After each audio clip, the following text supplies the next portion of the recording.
They recruit guys who are bigger guards and wings and have tremendous versatility and yet have great size in the interior to protect the rim. So, with each job and each opportunity, certainly there's a different way to win games at that place.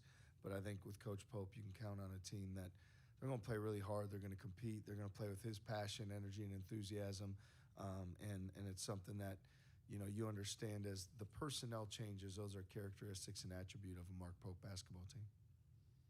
On the left here, TJ. Yeah, TJ, given kind of your background and kind of where you're at now, I'm curious. We saw over the first weekend, not a lot of high seeds were doing, I guess the lower seeds, however you want to put it, are not doing all that well. Why do you think that trend has kind of been that case over the last couple of years? And for the game, is it good, bad, and different? Just what are your thoughts on all that? Yeah, I would guess that, you could speculate that because of the transfer portal and immediate eligibility and NIL that, guys are going to naturally gravitate to the programs that are, with more higher acclaim or national schedules or whatever that may be. Yet at the same time, I know as someone who worked at South Dakota State and UNLV prior to that, there's really good teams out there at the mid-major level and teams that on a given night can go out and beat anybody. So I don't really have any long-range opinions on it. I just try to keep my focus on the things we can control and how we can make our program the best it can be. And but I do think that that's something that you're hearing people talk about more and more, is there's not as much of a Cinderella story, potentially. Straight back. Coach, yesterday, Brandon Garrison for Kentucky played a huge role in switching with the guards and helping guard the perimeter. As you guys were watching the film, what did you see that it makes it hard for teams to have success on the perimeter when he is switching like that? Well, we remember him even when he was at Oklahoma State and his defensive versatility. And I think now what you're seeing is maturity and his motor. I think it's one thing to have the physical tools. It's another to have the experience, the discipline, the knowledge of guarding on the perimeter, and the strengths of that personnel. He did a terrific job yesterday. It completely changed the course of the game, his ability to switch and impact plays. So, again, it's a veteran guy who's been in the fights before, who cares about his team winning and stepping up on the big stage. Straight back, standing. Yeah, Coach, your history with Mark Pope, how did you guys meet, and what is it about that you kind of clicked early on? Well, he had a friendship with Fred Hoiberg. I think they had played together in Indiana with the Pacers, and so I worked for Coach Hoiberg, so got a chance to meet him back then. And then, when I was at UNLV and whether he was at Utah Valley, BYU, and, we had cross paths on the road. And then with BYU, we had an opportunity to go up to Salt Lake City and play, so we had a game there. So, again, somebody has tremendous track record, and we respect very much and just really admire the man that he is and how he goes about his business. Left-hand side, TJ. Yeah, Zach Osterman, USA Today. To go back to the question about Brandon, from a coach's perspective, especially in the modern game, what is so disruptive? You talked about it a little bit, but what is so disruptive about a player that's not afraid to switch, that's not afraid to just sort of go on to smaller players, to step away from maybe where he would be normally defensively for his position? Well, I think when you have that length and versatility, you have the ability to contest shots on the perimeter, you have the ability to challenge shots at the rim. And I think oftentimes when a big gets switched on to a guard, the guard thinks it's time to attack off the bounce or create space, isolate, and be able to get to his shot.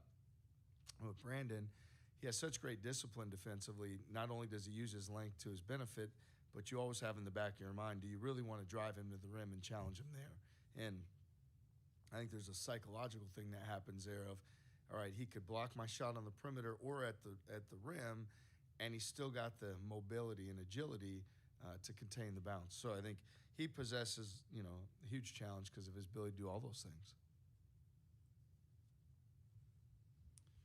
Right here, John. Hey, Coach. John Huang, NOLA Media. In the game tomorrow that has the potential to be very fast-paced and chaotic, both teams are going to be able to go on runs. What do you trust the most about your team?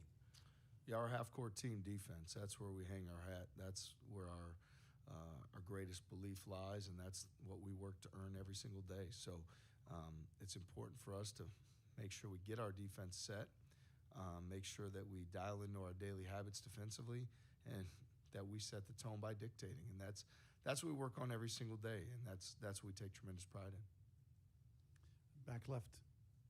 Hey, TJ. Ben Hutchins from the Quad City Times just talked to Joshua, and he said that, hey, he has a large say in maybe when or how much he decides to do. What's your approach on letting players decide when they're able to go out and play basketball versus your approach of letting medical staff and people have a say in what they're able to do? I think Joshua is someone that we have unbelievable trust in. I mean, he's a guy that's been a complete warrior for us. How he went down yesterday, not something that we've seen in the 2 years with him at practice. Sometimes there's such a thing as a player that goes down and then they're fine right after. And when Joshua goes down, it's real. So it's really everybody working as a collaboration. We have tremendous medical staff. Our trainer, Vic Miller, is as hard a working and talented trainer as there is in the country. And it's just pooling resources and information. I don't think it's as much of a set plan or a way of going about it as everybody just communicate effectively, and let's make decisions in the best interest of Joshua and his health and well-being first, and then let's do what's best for Iowa State basketball as well.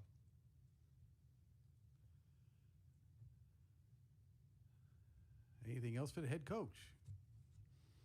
Yes, right-hand side. From a matchup standpoint, is Kentucky's length, would that be the biggest challenge that they present for you guys? Yeah, I mean, they have great size at all the guard positions. So I think on the defensive end, that's switchability, versatility, that's ability to close, space on closeouts and take some airspace away when you're, contesting jump shots. On the offensive end, I think, they just that size is a factor when they get to their spots, and they can rise up and make shots. So I think size, length, versatility, both on the perimeter and the interior are certainly things that we have to factor in, and things that pose challenges. Ryan Black with the Louisville Courier-Journal. TJ, it just seems like very often your name is always mentioned on these hot boards for other jobs, even if you have no real link to them. Is that frustrating? Is it kind of humbling that so many people think that you're such a good coach that you should be up for all these other jobs? How do you kind of handle that when you kind of hear your name being mentioned for this job or another? Yeah, how I handle that is I just focus on the job that I have and doing the best job I can with that. When those things come up, it's a credit to our players, because what they're saying is that our players are doing a great job with the work that they're putting in. So we don't really get any further ahead than that, and we leave it at that. Right here in front. When J. Jeff went down, he was basically replaced by Dom Nelson in the rotation, the minutes and everything. He's smaller, he's a guard. How do you prepare for having another guard in the rotation versus Joshua Jefferson? Yeah, I mean, we practice very intentionally every day. We understand that as unfortunate as this is, and as much as our heart breaks for Joshua, that you've got to build a model of winning, where even if one guy's out or in foul trouble, that you continue to move forward. So we lean into the strengths of the players that are going to be playing and that we have, and the things that they do best. So we've seen Dom Nelson be a dynamic ball handler, get to the basket, make plays, get to the foul line. He needs to focus on just being Dom Nelson, doing what he does. And the same way Nate Heisey, when he came in yesterday for Joshua, he needs to play the best that Nate Heisey can and to his strengths. So we really, we build our system to have guys that have tremendous pride, unity, care for our program. And at the same time, when it comes to the offensive talents and strengths, leaning into what each guy does best. Anything else for TJ?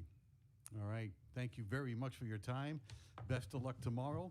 You'll see Iowa State and Kentucky, game 2. Okay. The Purdue Boilermakers student athletes will be up at 3:10 sharp, 3:10.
the unofficial new year for tool people. Celebrate spring savings at Harbor Freight.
a reminder, the locker room for Purdue is open from 3:10 to 3:50.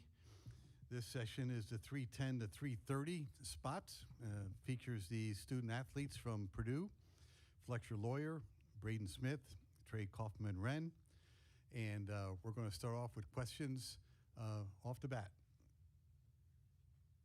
It's right here. Thank you. Zach Osterman, USA Today. Trey, you guys see a lot of different brands of sort of two big basketball in the Big Ten. Obviously, that's what Miami's really kind of built themselves around this season as you study them. What makes sort of the way they use their bigs distinct and successful? I think both their bigs are, really athletic. Obviously, we're familiar with one of them when we played Indiana. And then, the way the other big's able to, rebound and block shots and kind of be an anchor on the defensive end. But they're just, really good. And so, but we hope that our experience with having played multiple two big lineups will help us at this time. On the inside aisle, thank you. Dustin Schutte, Purdue on SI. Braden, obviously you have a short turnaround. You guys have played, obviously, Malik and Trey in the past. They were in the Big Ten. Just when you are having such a short amount of time to prepare, does that familiarity with you help you at all in this process at all? Yeah, no, it definitely helps. But I think for us, it's just like you got to be ready to just bounce back quick. And obviously we were able to do that last tournament with the Big Ten tournament, playing 4 games in 4 days. And obviously we played most of those teams, so it's easier. But obviously for Miami, we haven't played a lot of those guys. So for us, it's more of a mental focus and mental lock-in than anything. And obviously we're used to it, and it's nice, obviously, having played them in the past, with them being their 2 best players.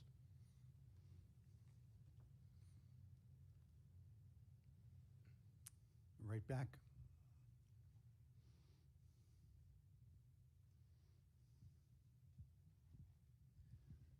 Fletcher, in an era where anybody can transfer, this trio chose to stay at Purdue. And I know you guys have talked about it a lot, but if you guys win tomorrow, Matt Painter wins his 500th game at Purdue.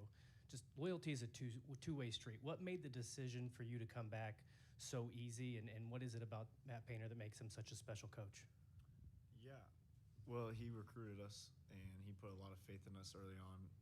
Obviously, putting the ball into 2 freshmen's hands right away, and Trey working his way from being a guy redshirt and coming off the bench, and now starting and being an All-American. It's obviously he put a lot of confidence into us to go out on the court and play, and to be able to get a degree from Purdue and come back for a 4th year and come back and have the chance to do something special with a group of talent, we didn't really look anywhere else. So I think you see a lot of situations where guys go chase money, and the grass isn't always greener. You can learn a lot of values, like Trey said last week.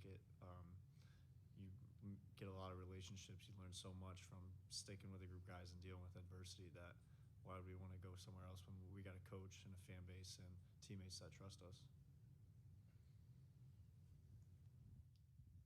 Painter talked earlier in the week about how freshmen obviously have a different perspective of March Madness. You guys, all 3 of you being together, riding this ride of 4 years of March Madness, just kind of where's your headspace now versus where it was as you guys were freshmen? Trey, we'll start with you and come to the left. I just think we have, a lot more, experience now. And so, when you're going to games, whether it's the small things as far as, we don't get as much time to warm up, or maybe the travel's different, or just all those little things, add up at this time of the year. Yeah, no, just same thing. Experience is a huge thing. And obviously when you have guys that have made it and played a lot of games in the tournament, it's easy to help the guys who haven't.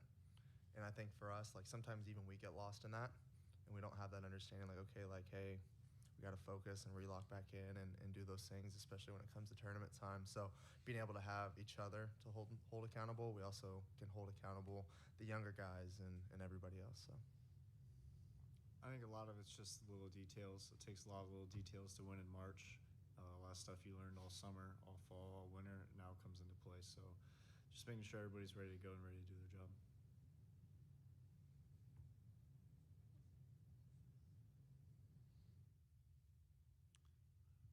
Thank you. Hey guys, Liam Hickey, UMTV. This tournament can often be a war of attrition. Sometimes with the schedules, it can get packed into games back to back. It can be tough. With you guys, this game tomorrow being scheduled for noon after playing a game almost 48 hours before, how do you guys feel in terms of your fitness levels and where you guys stand for tomorrow? We'll start with Fletcher this time and go to the right. It's just getting ready to go. It's win or go home, so it's no time to be tired. Making sure everybody's ready to do their job and play for a full 40 minutes. Same thing. It's really just like that. And obviously, we just played the Big Ten tournament, which we played 4 games in 4 days, which is obviously a lot tougher on our bodies than it is being able to get a day off. Well, not a day off, but a day in between games. So I think it's just for us, just kind of like what Fletch said, just being ready mentally more than anything. Yeah, I mean, just like they said, plus I think we have a really deep team, and so, you know, we trust the guys that come in when, you know, maybe the starters need a break. Like, we've got really good players for the entire team, and so when you have that, you know, there's not any drop-off when some substitutions are made, you know, you have more confidence. Trey, I guess circling back to you talked about having played against Malik before. I know you haven't had a ton of time to look at Miami just by the nature of the turnaround, but maybe what are some things that you see are maybe a little bit different about whether it's the way he plays or it's the way Miami uses him compared to what you saw from him at Indiana? Yeah, I mean, he's always been, you know, a really good scorer, even when he's, you know, was at Indiana. You know, they use him in a lot of the, you know, same different actions. I think they use him in the short roll a little bit more at Miami versus, you know, just doing post-ups, as well as he's shooting a lot more threes this year. So there's some subtle differences, but overall he's a really good player, really good scorer. So we'll have a, you know, tough time guarding him. Back to the center. Thank you. Brandon, everybody got involved in the offense yesterday. Just for some of those younger guys that, you know, this is maybe their first or second March Madness tournament, how important was it for them to just maybe see a shot go through, make a big play, and just get into a rhythm to start this thing off? You know, it definitely sparks a boost for everybody once shots go in, and obviously for the younger guys to be able to get their feet wet in a sense and just be able to have that understanding. I thought really like the last tournament kind of just helped a lot with that too. Just it honestly feels the same.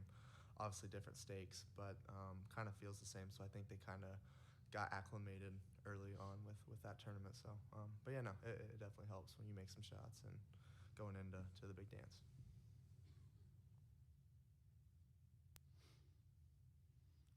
Anything else for the student athletes of Purdue? All right, gentlemen, thank you very much for your time. Best of luck tomorrow. You'll see Purdue at Miami in the first game, 11:10 Central Time.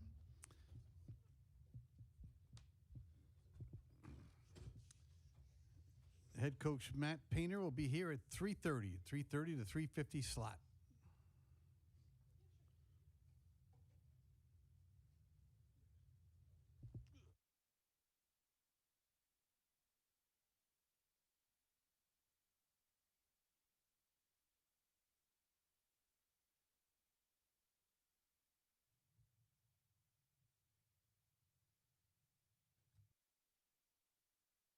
Windows Plus has the highest quality, most energy efficient vinyl and wood windows and the widest selection of beautiful entry doors. We're also proud to now offer exceptional roofing and gutter options for your home. Call us or visit us at windowspluscincinnati.com.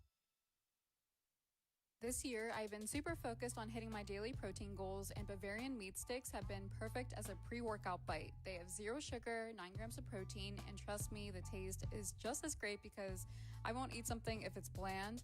They keep me energized during my class, and this bar class was so fun. I had another meat stick after class when I was running errands.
Head coach of the Boilermakers is here, Matt Painter. He's the 3:30 to 3:50 slot. He's got a date with the University of Miami tomorrow, 11:10, CBS. We're going to have Matt talk about the matchup, and then we'll go to questions. Please. Yeah, well, obviously it's going to be a very tough matchup for us. Miami has a talented team, well coached. To put together a team that's this good in a short amount of time, it really speaks volumes to the staff. You know, Jay's done a great job with those guys. They have a very good lead guard in Donaldson, who obviously was at Michigan. Malik Renew was a fabulous player at Indiana, very hard to deal with. Great size, great skill, great motor. Udo is a guy that, you know, great defensive player, great around the basket, good shot blocker. They have a lot of good pieces. They complement each other well. The main thing, obviously, with them, you got to be able to keep them out of the paint, which is a difficult thing.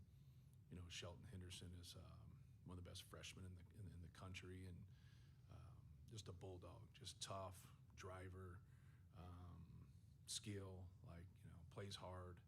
You know, Allen's a guy that, you know, hasn't shot it well, but he's a really good shooter. He's better than his numbers show. He's a good player.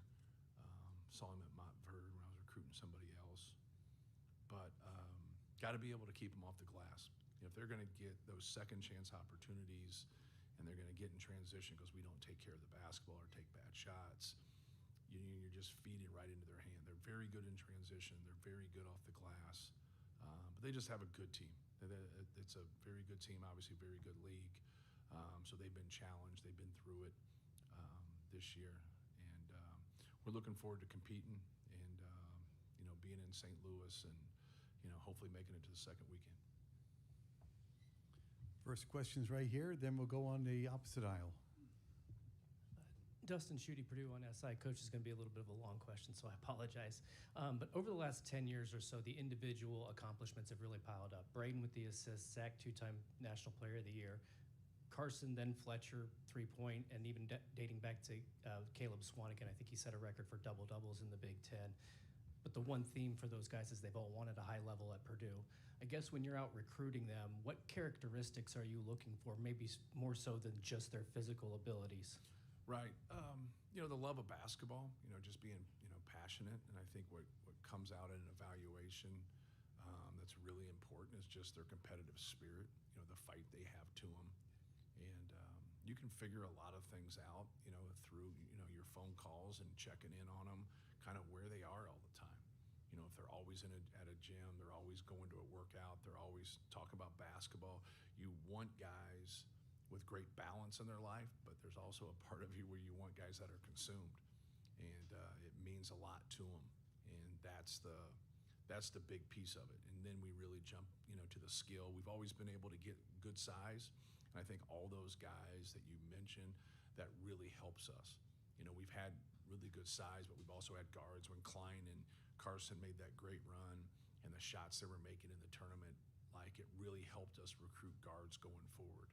You know, to be able to get somebody like Jaden Ivey, you know, after that, and then obviously getting Braden and Fletch and, you know, all the guards that we've been able to have. So, you know, that's what you're looking for. You're looking for that fit, but you also figure out some things when you've been somewhere 21 years. You're like, it's no different than dating. You know, you figure out who you can sign. Everybody wants A.J. DeBonce, right? You're not getting him. Like, you just got to be able to understand, like, okay, who can we get here? Who do we have a great chance to get, and who fits? And you got to have that balance. The thing with Purdue is education's always been a big piece of it too. Not to mean that every single one of our guys is going into business or going into engineering or pharmacy, but like, it still has to be a big piece of it. And then they got to want to get their degree from Purdue. If they transfer, now they got to make that decision and say, hey, now I'm not going to get my degree, you know, from Purdue. So just trying to get that good balance and get that fit. Hey, Coach, Liam Hickey, UMTV. In the short preparation for a matchup like this, do you look to your senior leadership with Fletcher Lawyer, Braden Smith and Trey Calvin, who have played against Donaldson and Renew in the past, to help educate the other guys on this roster, on their tendencies and whatnot? Yeah, our staff does a good job, just like their staff would do a good job of putting clips together and kind of seeing where they are. And it's more of sticking to your rules and having discipline. So I think that's the more important part of having experience of being together through good times and bad times, and then just being able to, the game a lot of time is up and down. Like, it's just a game of runs. Sometimes it's not, and that's against you. Sometimes it's not, and that's for you. But I think more than anything, of just, sticking with our rules, doing your job, and playing to our strengths. Left-hand side, Matt. Zach Osterman, USA Today. You guys see a lot of different kinds of too big stuff in the Big Ten. Teams that'll play too bigs but do different things with them and around them. I know it's a short turnaround, but you're also familiar with Malik. What do you see in the way Miami uses Uday and Renew together that maybe is, I don't want to say unique, but distinct to what makes them successful? Right. Where Renault's gonna, he can attack you, faced up. He can also back you down. He also can play out of the post. And with that, when you overdo stuff and you get your size off of Uday, I think that really causes problems. Causes a lot of problems because now he's down there against a guard rebounding, and he normally gets those. But it's having awareness with that too big lineup of trying your best. Sometimes you got to double, and then trying your best to have a great double so they can get it out of there and they can't score right away, and you can get back and put size on size. Sometimes, like as a coach, you can over scheme, and when you do, you stop them from scoring, but then you don't stop them from rebounding. And that's what those two bigs present, because they present problems scoring the ball, but they present the rebounding piece of it. And then he's such a good, rim protector. And then so to have that size at the rim causing a lot of problems, changing shots. So then offensively, you execute really well, but then their ability to block shots or change shots, that also causes problems. Right-hand side, Matt. Matt Ben Baby with ESPN. A couple questions for you. What do you make of kind of a lot of the mid-majors that aren't? I know you talked about your scheduling yesterday, and I'll get to that in a second. But a lot of them just weren't successful in the opening round, second straight year. Why do you think that's been the case? That some of these schools that predominantly have been good in previous years just have struggled so much this year? Yeah, I don't know. Obviously, I don't dive into the tournament like that because I dive into Miami, right? You're watching, you watch the highlights, but you don't watch the games because if I have a chance to watch basketball, I should be watching my next opponent, right? But no, there's we were at Southern Illinois, and very fortunate that the last 3 years that we were there, I was 2 years an assistant, 1 year as a head coach. We went to the tournament all 3 years, but all as at large. Then the next 3 years when Chris Lowry took over, they went to the tournament 3 years, so it was a total of 6, and he won the Valley tournament once. So 5 out of 6 years you got at larges. Now it was a different time, right? You're talking 20 to 25 years ago. But the ability to now, as the exempt tournaments have more and more of them just have 2 games.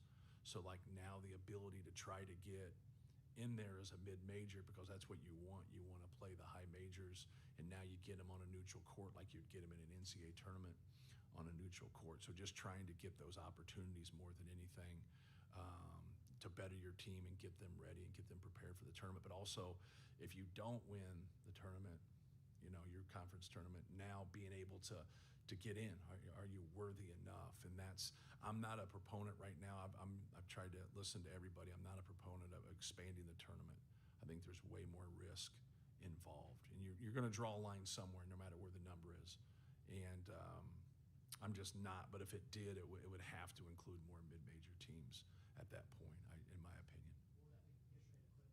Around, you kind of were pragmatic about your scheduling and kind of with the mid-majors. So what's the solution in that case? Because obviously I think a lot of people would agree it's good for the game. Right. So how would the mid-majors be able to provide or showcase their talent if they're unable to get a lot of high majors on the schedule? Yeah, my point really to the thing is that high major people, we're not setting the rules.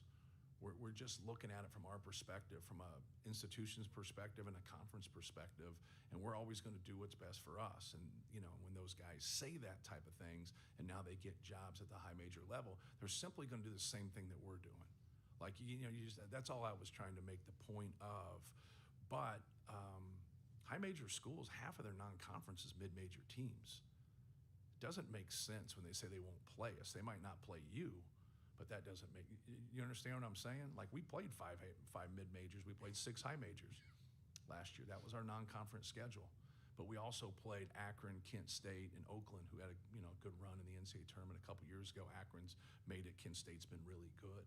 And so like when you're trying to set our schedule, we want to play those teams that are really good mid-major teams, but obviously we're playing them at home.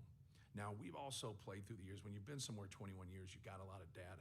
Like, we have played at Ohio. We have played at Ball State. We've played at Loyola. We have played at Indiana State. We have played at Evansville. We have played at Eastern Michigan. There's probably a couple others. And I'm not talking about the neutral games you play.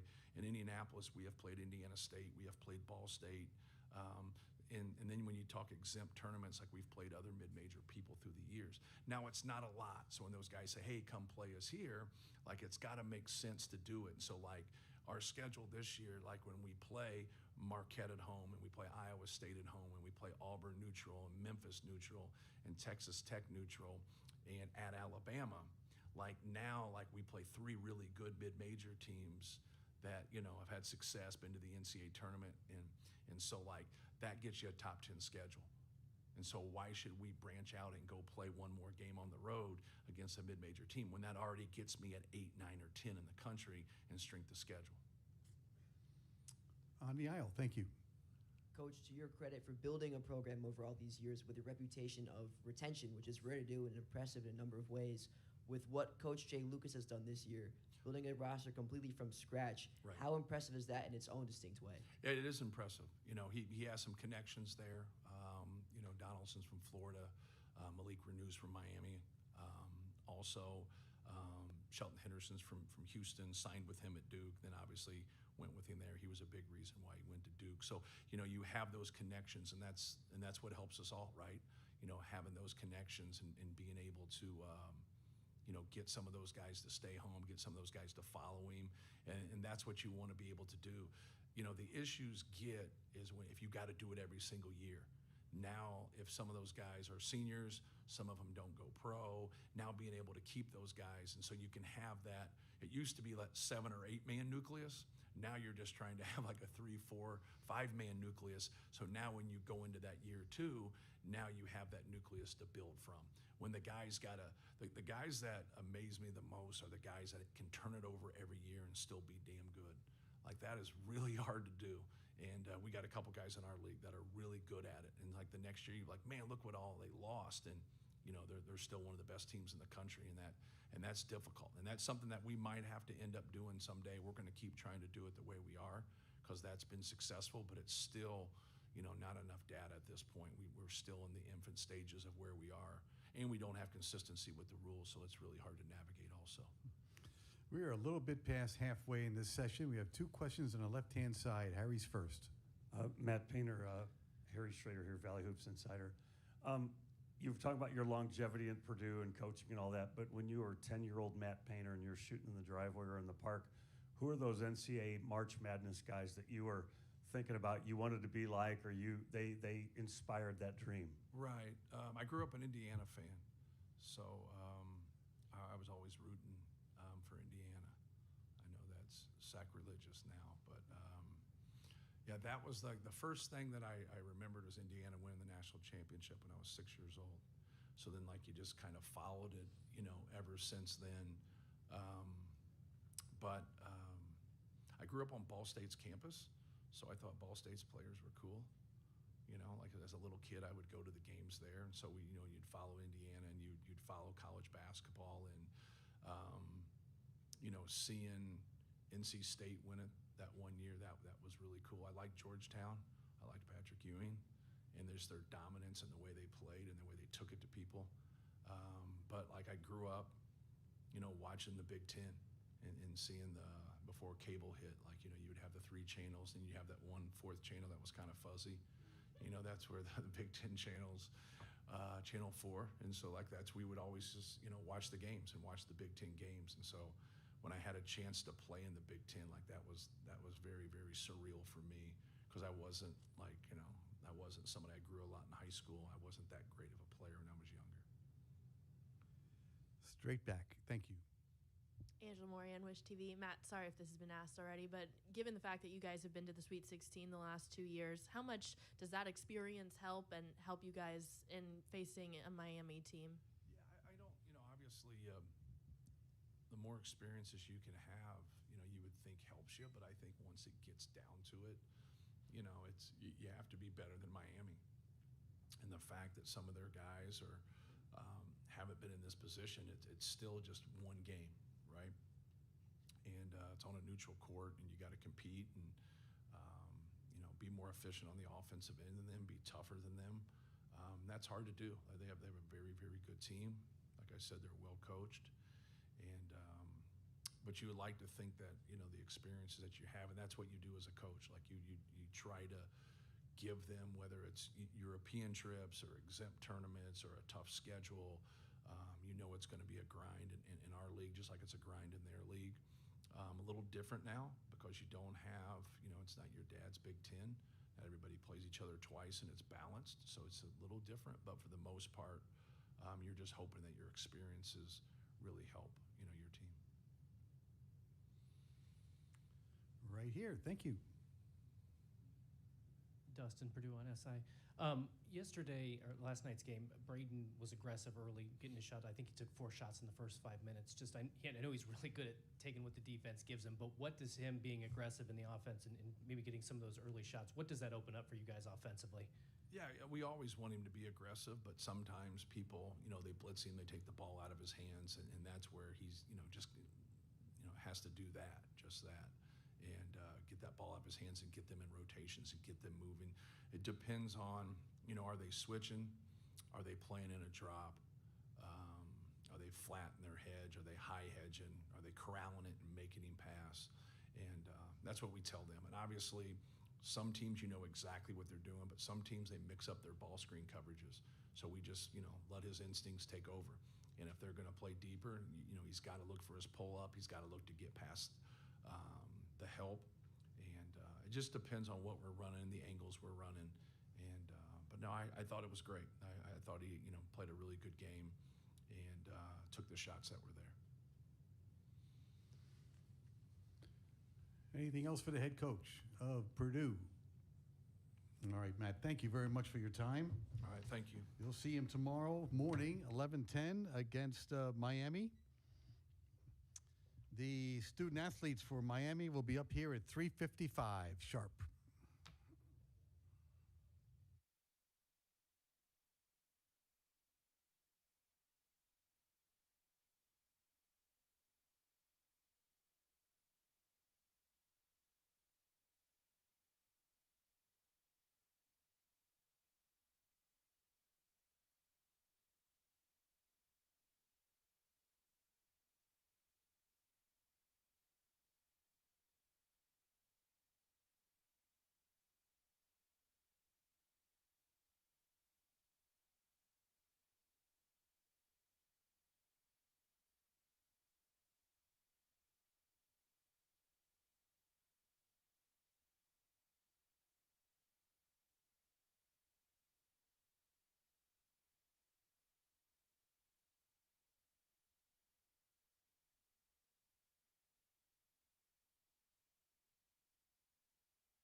we have the wrong name tag?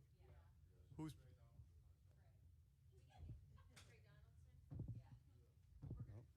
All right. Yeah, I was not informed. Okay, Miami Hurricanes are here. Trey Donaldson, right? Okay. And Malik Renew and Dante Allen got those correct. We're going to start off with questions. They're going to see Purdue tomorrow at 11:10. They're off a victory over Missouri. And the locker room for Miami is open from 3:55 to 4:35. Questions? Going to start here? Yes, we are. And there's two.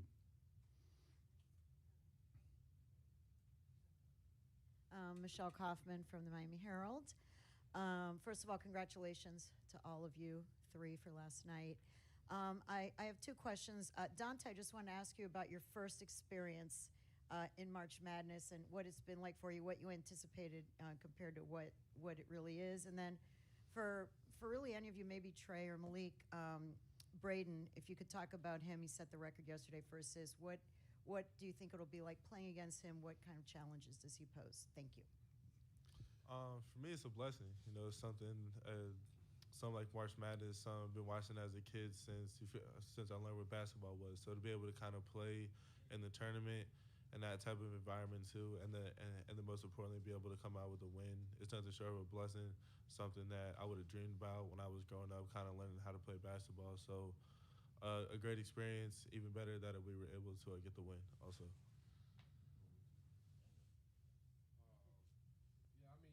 Smith, he's a great point guard. I mean, congrats on him getting the assist record. But yeah, I mean, we got to show him a lot of crowds. He's a great passer, and he's the field to their offense. So just being able to defend him without fouling and stuff like that, just so we can get an edge on him, because he's the field to their offense. So if we can stop him, we can stop Purdue. Like you said, me and Malik are familiar with Braden Smith playing in the Big Ten. So, I mean, like Malik said, just showing them crowds, giving them different looks, and just keeping them in front. I feel like that's the biggest thing, making it tough for him, because, like I said, he's a very gifted and good player. So, I mean, just making it as tough as possible for him. Go ahead. Angela Moran, Wish TV in Indianapolis. Malik, you're very familiar with this Purdue team, playing at IU for 3 years. How excited are you to go up against the Boilers again? And what do you take from those 3 years that you guys can use as your advantage? It's going to be a fun game. I'm super excited, not just because I've been at IU and the rival state. It's just because we got a lot at stake, and just playing with these guys, it's always been fun playing with them. It's just another obstacle, another road game that we got to come through, and just having that experience and knowing what they've done on the offensive end and what they do as a program. So just letting these guys know what we're going to see ahead of time, and get everybody's minds ready for what we're going to face on Sunday. Question on the left, gentlemen. Mike LaPresti, NCAA.com. This is for any of you. You've talked before about the chip on the shoulder mentality a little bit this team has, and obviously that's been good for you during the season. When you get into March and you're playing a team like this at a moment like this, how valuable is it and necessary is it to have that sort of approach and mentality? Trey, then Dante, please. I mean, I don't feel like it changes. It's the same chip we've had all season. Just because we're in March and just because we're playing another good team, it doesn't really change. It's the same chip. And I feel like that's the biggest thing, and that's something that other teams can get misconstrued, that they have to change when it comes to March. You just have to be yourselves, be the same people, and I feel like the teams that are able to do that are the teams that come out on top. Yeah, I think like Trey said, to keep it is definitely important. I think one big thing we've carried ourselves a lot of years is that we're ready to face anybody. We'll play against anybody, no matter conference, wherever they're from. And I think a team like Purdue, top ranked nationally, one of the better teams in their conference, and so I think to kind of carry over that chip, knowing that it's games like this that we wanted with the team, with the name, with the players that they have, just kind of knowing going into the game, it's going to be a fight, but it's nothing that we'll ever shy away from. I think within our program. Me and Mickey, UMTV, talking about that theme of adversity that you guys have faced and conquered again and again, starting off, this tournament going to St. Louis for playing Missouri, and even next game, the timing of it with it being at noon, not much rest from last night until Sunday. How do you guys feed off of that in terms of getting ready for how to prepare? Malik and then Trey. I mean, just gotta deal with it. I mean, we're gonna be prepared for any moment that comes our way. Just stay the course and just continue to just keep pushing and pushing. And I mean, we've been in bad spots our whole season, so we're just gonna keep fighting. Me personally, we just can't overcomplicate it. I mean, we can't get too high, we can't get too low. I mean, just continue to look at every team the same way and attack it head on. We have all day today to rest. I mean, last night was a late game, but I mean, nobody cares. I mean, they're not gonna use that as their excuse or anything like that. So I mean, we just got to come out, rest today, take care of our bodies, but also stick to what we do. Don't change nothing and attack it the same way we have been all year. I have two, if that's okay. I want to ask Trey and Malik, with the experience that you have in the Big Ten, just how valuable is that to be able to play an opponent that you know so well, and what have you been able to, without sharing any secrets, how much have you been able to talk to your teammates about Purdue? And then for Dante, I'm just wondering, what was the celebration like last night? It was late, but how late did you guys stay out? Did you have some kind of team meal or anything, or was there anything, or you just went back to your rooms and went to sleep? Thank you. Let's let Dante answer first about the party. I think the celebration was really just within the locker room, kind of getting back there with the team, coaches, everybody kind of involved, being able to put our sticker going into the next round, just kind of enjoying that. And then, but I think by the time we left the arena, I think we're already ready for the next game. I think the biggest thing for us was that it was a quick turnaround we have today, but even then, going back, getting a good meal, a good shower, and then also a good night's rest, I think was the most important thing to us. Your familiarity with the Big Ten, advantage or no? Okay. Yeah, I mean, I wouldn't say it's an advantage, but yeah, just being familiar with the opponent, just giving these guys a heads up, like I was saying earlier, just a heads up on the type of actions and concepts they like to run.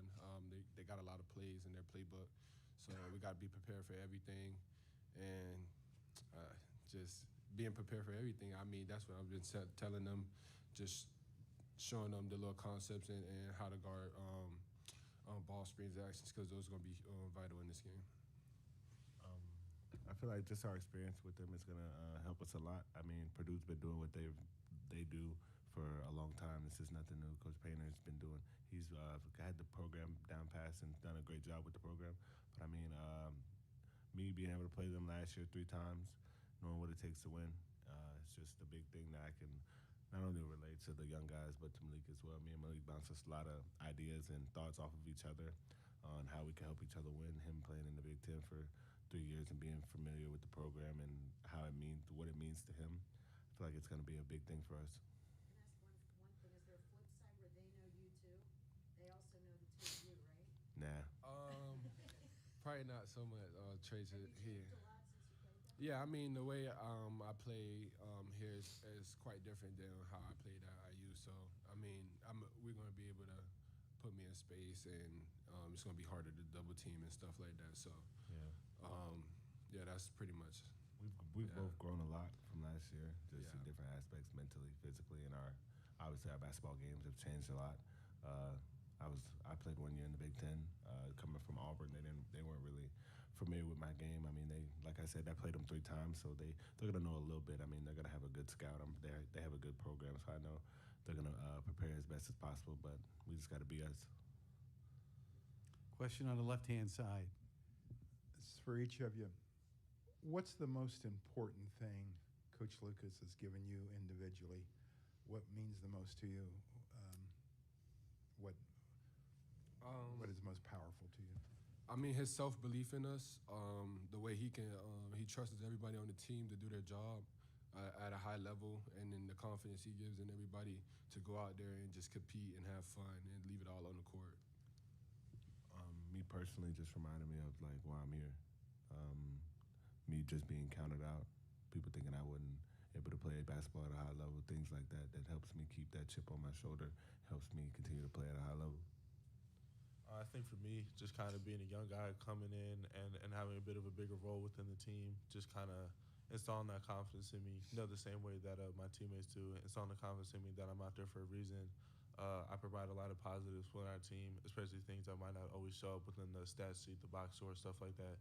So just kind of remind me all the positives I've done that have gotten me here, and just making sure that I don't ever shy away from them. Question right here. Dante, what's the biggest thing you've learned from this senior class of Trey, Malik, and Ernest that you'll take with you over these next few years of your eligibility? I would say to just never shy away from who I am. Obviously, college is different.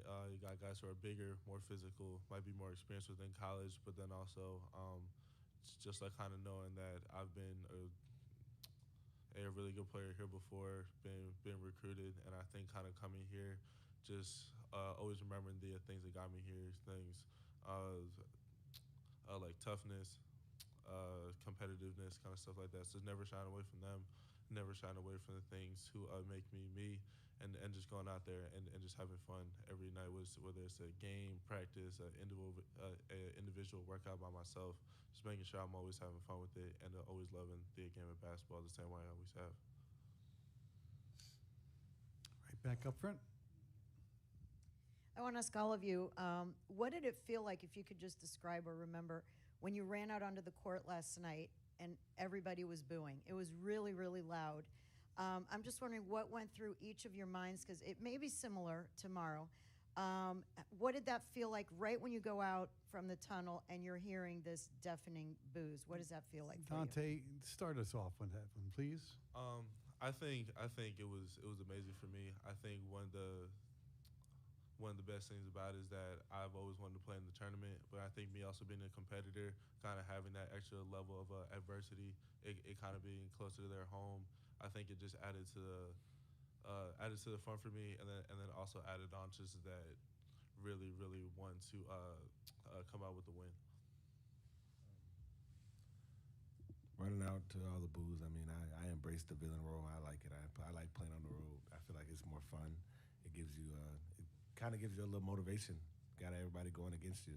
Proving 17,000 people wrong is really fun. I enjoy it. I feel like our team takes on that role as well. It just added more fuel to the fire for us, and just made us even more excited to go out there and just play. And then the only thing I really could remember from the cheers was the MIZ. So that's all I really remember from what was going on out there. Everything else was just go out there and have fun. Yep, again. I want to ask also, piggybacking about Coach Lucas, Jay Lucas. CY said when I first met him that the thing about Jay is that he's demanding without being demeaning.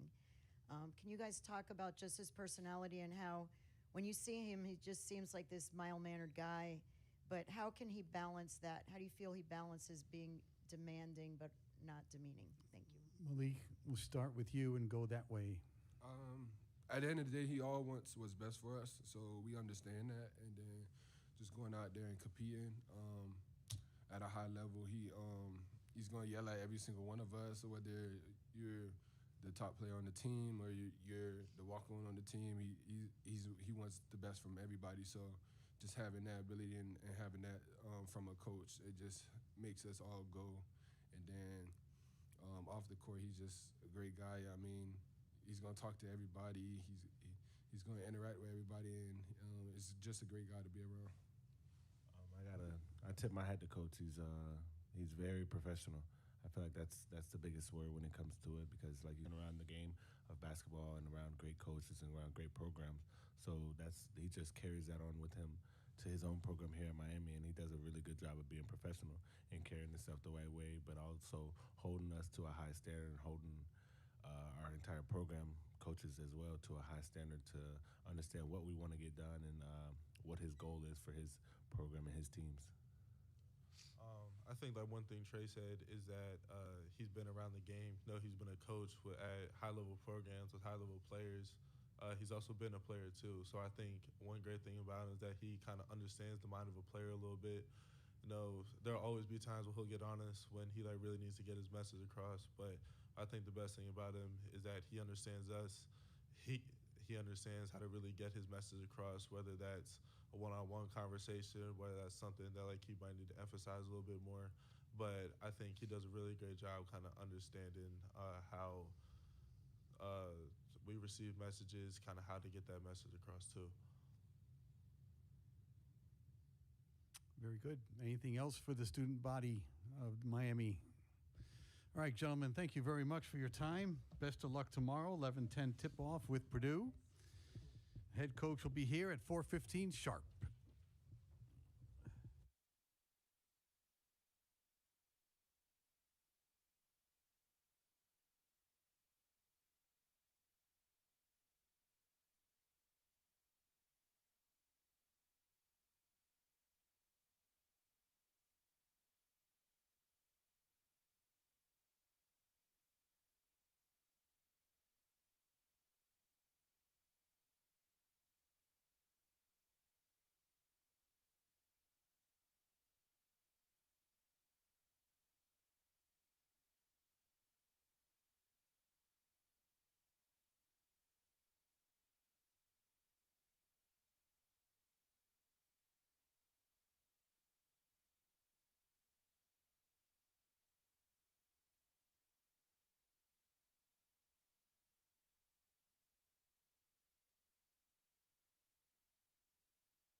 head coach of Miami, is with us, Jay Lucas, and we're going to ask him to start off with a statement about getting out of the first round, looking at Purdue, and then we'll go to questions. Jay, please. Last night I was most excited and most pleased with just our talk about this all year, but just our identity showing through. But controlling the glass, being able to get 16 offensive rebounds. I think it was plus 17 on the boards. And then down the stretch, just really being able to execute and take care of the ball. In March, you have to be able, at least to me, to control the paint, control the glass, and then value possessions. We had 7 turnovers in the first half, ended up with 2 in the second half, and we were able to create some separation. And the guys just living in the moment, with it being a road game. I expect it to be close to a road game tomorrow. I played Purdue before. I've seen how they travel. So I expect it to be maybe not as crazy, but pretty close. So we're just excited about the opportunity. Start here, go to the left. Jay, congratulations again. I have 2. One is on what you just said. Can you tell us, what did it feel like when you came out from the tunnel and heard the decibel of the boos in that building for a neutral, quote-unquote, game? What did that feel like? What went through your mind at that moment?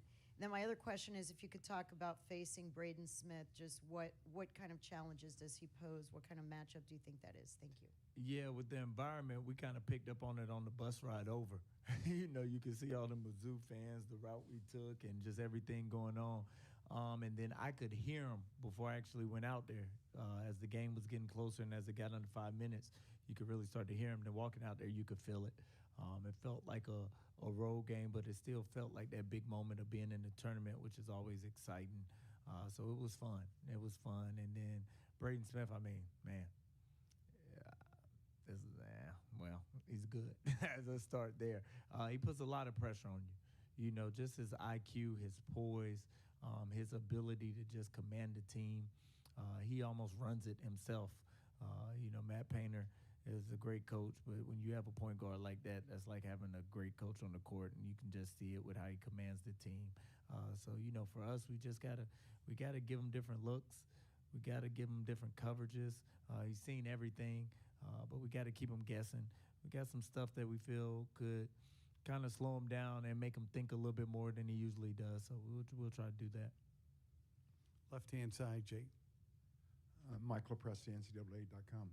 Coach, when you got these guys together and you're trying to change the narrative of a program and you have a lot of new people, what did you have to give them from the start to even remotely dream of having a moment? It would lead to a moment like this. And second part of that, and I realize a stat like this might not be on your radar screen right now, but no one's ever had a bigger turnaround. Does that mean something to you personally to have been a part of that? The first part was I wanted to make sure we had a clear identity of who we needed to be and how we were going to win, and why the team was built the way it was built. And I felt me and the staff did a great job of explaining that to the players, of giving as much clarity as possible. So one of the first meetings, it was, all right, everybody, Malik's going to be our leading scorer. It's just the way we're going to play, how we're going to operate. Is everybody good with that? Everybody's like, yeah, we're good with that. So just trying to give them as many answers before we got started, I felt helped us, because it kind of took that pressure off everybody. Like, this is what we're doing. This is why we're going to be good. This is how we're going to be good, and this is how we're going to execute it. So just try to do that as simple as possible. And for the turnaround question, I haven't really reflected on the season yet, and it just shows that we had the right people in the building, with the players, with the staff, and then also with the support from the university, from the administration, and the fans. Like, our fans were great this year, especially coming down the stretch. So for me, that's just a reflection of that, and making sure that everybody's on the same page and everybody understands what we're trying to do and execute. That's my part of it, and just making sure we're moving in the right direction.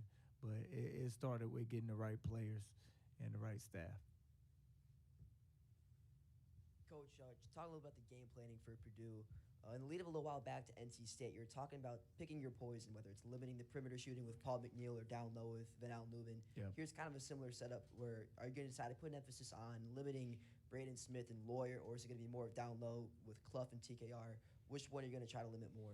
I mean, that's a great question because they have a lot of weapons. For me, these are the best games because you can kind of just throw everything at them and see what's kind of sticking. So, we'll, like all games, we'll have multiple game plans that we can kind of adjust and adapt to depending on how the game's going. A lot of it starts with foul trouble and kind of things like that. But, you'll see, and we've always done this, and you'll see it tomorrow, like we play a bunch of different defenses, and we're going to come in and do what we do tomorrow. For us, it's just trying to execute what we are and what we're good at, and then just tweaking it depending on how the game goes and how it starts. Of course, you got to always think about the ball screen coverage. I think it's the biggest part of the game, how they like to put Kaufman-Wren in the pocket and how they like to let him kind of facilitate. And then the screening actions for Lawyer is a big part of it, too. So just my thing with them is just not letting them get comfortable. They're the number one offense in the country, like analytically. So I got to try to find a way to disrupt their rhythm somehow. We'll get it figured out. It may take 10 minutes. It may take a whole half, but eventually we'll find something and just kind of go from there. We're here and then up front. Go. Jay, Malik, Trey, and Dante all mentioned how much they enjoyed playing in a road environment like last night. Yep. You guys are 8-2 on the road, 3-3 neutral site. What is it about playing in that kind of road environment like you might see tomorrow that gets you guys going, or maybe have like a different kind of juice or momentum going as you enter the game? It just all kind of starts with the chip that we had and how the chip of what we just kind of had this kind of us against everybody mentality. And it started early on with kind of where we were picked in the league, towards the bottom, not having any big Monday games and kind of just being, it's Miami. So we've had that chip on our shoulder the whole year, and the road game lets us really buy into that and live into that moment. And I think the guys enjoy that, and it lets us play our best basketball. And we expect the same thing tomorrow with Purdue. They've been one of the best programs since I've been coaching. It's almost been like a blue blood. The only thing they haven't done is won a national championship, but they've been at the highest level for a long time. And that's just a testament to Coach Painter.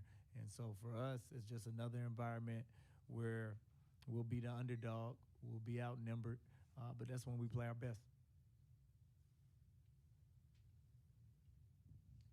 With having Malik and Trey both coming from Big Ten programs, and both of them having that chip because they both maybe felt, and Trey alluded to it here, that they were both maybe undervalued there in those programs. Do you think that will that be a plus, or can that be a minus tomorrow when they're playing against a Big Ten opponent? Will they maybe try too hard and it gets too much in their head? How do you talk to them about that? Because it's a little more personal for players who played in that league and have played against Purdue before. Thank you. Yeah, it's a great question, and I would be naive to think that it's not going to be some type of emotion that comes with it, because there is familiarity and there is somewhat of a rival with Malik and Indiana and Purdue, and what that feels like in Michigan and Purdue, with Purdue being at the top of the league every year. So for me, it's try to get them to stay as level-headed as possible, but also letting them live in the moment a little bit and just go out and attack it. And that's our whole thing, just go and get it, go flow, go, aggressively in doing it, but also doing it with poise and with patience. So that's the part where I got to kind of reel them in at times. But last night was an emotional game. There's a lot of emotion within the game, former teammates, former staffs, road game. So this game will have its own emotion in it, and what you just talked about will be a big part with it with them. But them being seniors, it'll take them a little bit, but I expect them by the first media to be under control.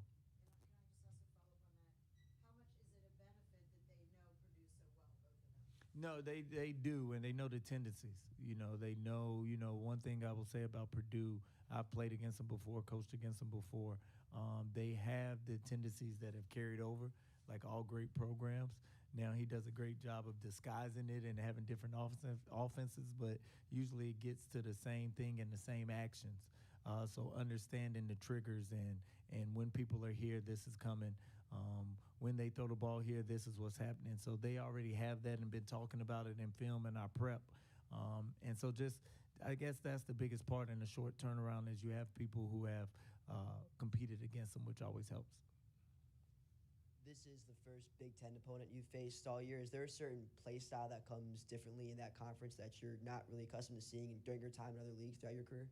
The physicality in the Big Ten, in the history of the league, but especially I've been coaching. This is one of those leagues, and Purdue's no different, where they play 2 5-men, and they're big and physical. And you look at Michigan, you look at Michigan State, Purdue, Nebraska, Wisconsin. They all play a very physical brand with 2 bigs that you don't see a lot anymore.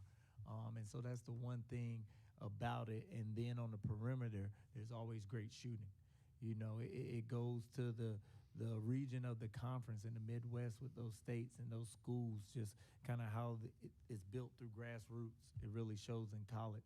But I think just the physicality, the bigger 4 and 5 men, less of a shooting 4, more of a banging physical 4, has always been kind of the calling card of the Big Ten. We have about 7 minutes to go. We have a question right here in the middle. Jay, you guys had an unbelievable season, but one of the issues all year long has been your free throws, and it's kind of been a big plague for you. You went 3 of 8 at the first half. Yeah. I know we're right next to the game. Is there anything you guys can do to try to fix that or make it better, or is it just getting to the paint, or getting to the line at a higher volume and having that even out? There you go. There you go. You know, when you build a team certain ways, you give up certain things. So, you know, my thing for this first year was I wanted to make sure we could compete and control the paint, control the glass, be able to rebound offensive, get kind of 40% of our misses back. Now, when you do that, some of the shooting and some of the other stuff goes away, so you have to make up for it. You know, my thing is kind of like you explained for this year, how can we make 19 free throws? All right, it may take 35 attempts. It may take 32 attempts. Well, then that's what we got to get. And by doing that, it puts so much pressure on the other team with foul trouble and with not wanting to foul and the constant assault on the paint and on the rim. It just kind of evens out where, you know, you have a game where teams make 14, 13 threes, and you're still able to win by 6 and 8 because you made 19 free throws. You had 16 second chance points. So it's just kind of the formula with how our team built. We work on free throws. We shoot them. They shoot. Make 100 a day, 200 a day. We do it a lot, but it's just sometimes you're good at stuff, sometimes you're not. So we had to figure out, you know, for us, it's just about getting as many as possible.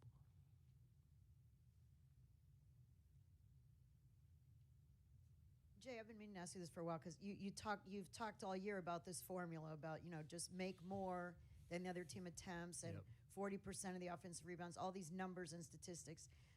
Where do your analytics come from? I mean, is that something, where are these numbers and these formulas coming from? So I kind of take it from teams I felt were built like us and why they were good and why they were good offensively. So it's 4 teams I kind of looked at: Arizona, Gonzaga, Tennessee, Florida. I had Michigan at first, but they were kind of outlier because they made 10 threes per game.